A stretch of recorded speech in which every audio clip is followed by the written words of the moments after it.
Hi hello welcome to మల్లో మౌని. So నేను ఇవాళ పైనాపిల్ స్వీట్ చూపించబోతున్నాను అనమాట. చాలా ఈజీ, టేస్టీ, యమ్మీగా ఉంటుంది అనమాట. స్వీట్ అనమాట, చాలా బాగుంటుంది. నేను చెప్పిన పక్కా కొలతలతో కనుక మీరు చెయ్యండి. ఫస్ట్ టైం చేసేవాళ్ళు కూడా ఎక్సలెంట్గా వస్తుంది అనమాట స్వీట్.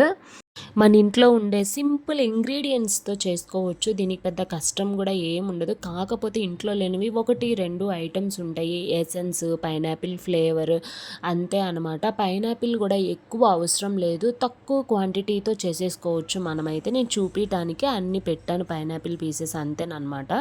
కానీ పెద్దగా అవసరం ఏమి ఉండదు పైనాపిల్తో. ఆ ఫ్లేవర్ ఎసెన్స్తోనే దానికి మంచి స్మెల్, అరోమా వచ్చేసిద్ది అనమాట. మీరు ఏ క్వాంటిటీతో అయితే కప్పు మెజర్మెంట్ తీసుకుంటారో, ఒక కప్పు రవ్వ తీసుకుంటే బొంబాయి రవ్వ, ఒక కప్పు 1.5 కప్పు పంచదార తీసుకోవాలి. 1 కప్పు రవ్వ తీసుకున్నప్పుడు 3 కప్స్ వాటర్ తీసుకోవాలి.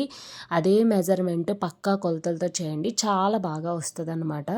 జస్ట్ బాయిల్ అవుతున్నప్పుడు దాని ఫుడ్ కలర్ ఎసెన్స్ వేసేసి, పైనాపిల్ ఎసెన్స్ వేసిన తర్వాత కొంచెం ఫ్లేవర్డ్ కోసం పైనాపిల్ పీసెస్ ఉడకనివ్వాలి. రోలింగ్ బాయిలింగ్ అవుతున్న తర్వాత మనం ఏంటంటే డైరెక్ట్గా రవ్వ కేసరిలో కలిపినట్టు కాకుండా షుగరు, రవ్వ వేయించిన తర్వాత రవ్వని రెండింటిని కలిపి ఒకేసారి వేయాలి. అప్పుడైతే చాలా బాగా ఈక్వల్గా కలిసిద్ది అనమాట. మనకి పంచదార కానీ రవ్వ ఉండకట్టకుండా కానీ చాలా బాగా కలుస్తుంది. చాలా టేస్టీగా కూడా ఉంటుంది అనమాట. దీనిలో నెయ్యి చాలా బాగా వేసుకుంటేనే బాగా వస్తుంది స్వీట్ అయితే. ఎప్పుడు సేమియా కేసరి, రవ్వ కేసరి అలా కాకుండా ఇలా పైనాపిల్ కేసరి ట్రై చేయండి, చాలా బాగా వస్తుంది అనమాట. లాస్ట్లో కొంచెం మనం మంచి ఫ్లేవర్డ్ కోసం ఇలాచీ పౌడర్ కూడా వేసుకోండి, చాలా బాగుంటుంది. నేనైతే ఫస్ట్ టైం ట్రై చేశాను, చాలా బాగా వచ్చింది టేస్ట్, చాలా బాగుంటుంది కూడా. మీరు కూడా ట్రై చేయండి. ఎప్పుడు రొటీనీ కాకుండా కొంచెం స్పెషల్గా, వెరైటీగా తినాలి అనిపిస్తే ఇలా చేసుకోండి. పిల్లలు కూడా డైరెక్ట్గా పైనాపిల్ తినలేని వాళ్ళ కోసమైనా మనం ఇలా ట్రై చేస్తే, పైనాపిల్ తింటే చాలా హెల్త్ బెనిఫిట్స్ ఉంటాయి అన్నమాట.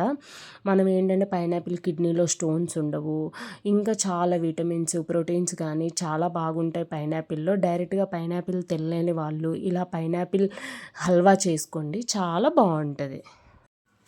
5 మినిట్స్ బాగా మగ్గిన తర్వాత అలా ఉంచి, మనం ఎంతైతే గీ వేసి బ్యాచెస్ వైజ్గా ఫైనల్గా కొంచెం పైనాపిల్ పీసెస్ యాడ్ చేసేసి పెట్టేసుకుంటే అయిపోయినట్టేనండి. చాలా ఈజీ అండ్ టేస్టీగా చాలా బాగుంటుంది.